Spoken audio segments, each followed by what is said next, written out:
বোর্ডে অস্থিরতা, ক্রিকেটারদের মধ্যে ঝামেলা, দীর্ঘদিন জাতীয় দলের নেই কোনো বড় সফলতা। পাকিস্তানের ক্রিকেট যেন দিনে দিনে ভঙ্গুর হয়ে পড়ছে।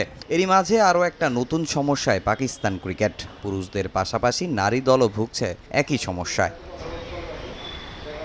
দীর্ঘ ৪ মাস ধরে বোর্ড থেকে কোনো বেতন পাচ্ছেন না নারী ক্রিকেটাররা। বেতন বকেয়া রেখেই তারা অংশ নিয়েছেন সংযুক্ত আরব আমিরাতে চলা টি-20 বিশ্বকাপে, যদিও সেখানে উড়ন্ত সূচনা করেছে পাকিস্তান নারী ক্রিকেট দল। তবে বেতন সংক্রান্ত জটিলতা তাদের সহসাই কাটছে না, যার পেছনের কারণ পিসিবির কেন্দ্রীয় চুক্তির জটিলতা।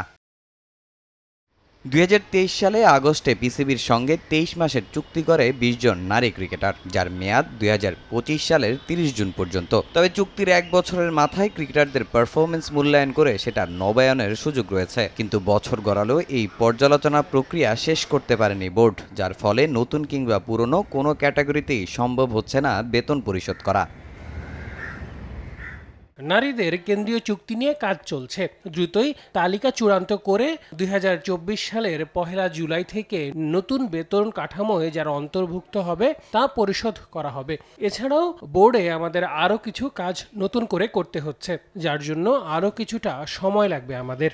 আইসিসির পূর্ণ সদস্য দেশগুলোর মধ্যে সবচেয়ে কম বেতন পান পাকিস্তানের নারী ক্রিকেটাররা, অথচ বিশ্বের চতুর্থ ধনী ক্রিকেট বোর্ড পাকিস্তান।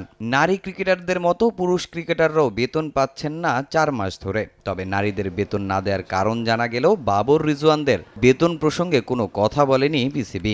দেশটির গণমাধ্যমের খবর, বোর্ড কর্তাদের একের পর এক পরিবর্তন হওয়ার কারণে অস্থিরতা সৃষ্টি হয়েছে পিসিবিতে। তামিম হোসেন, সময় সংবাদ।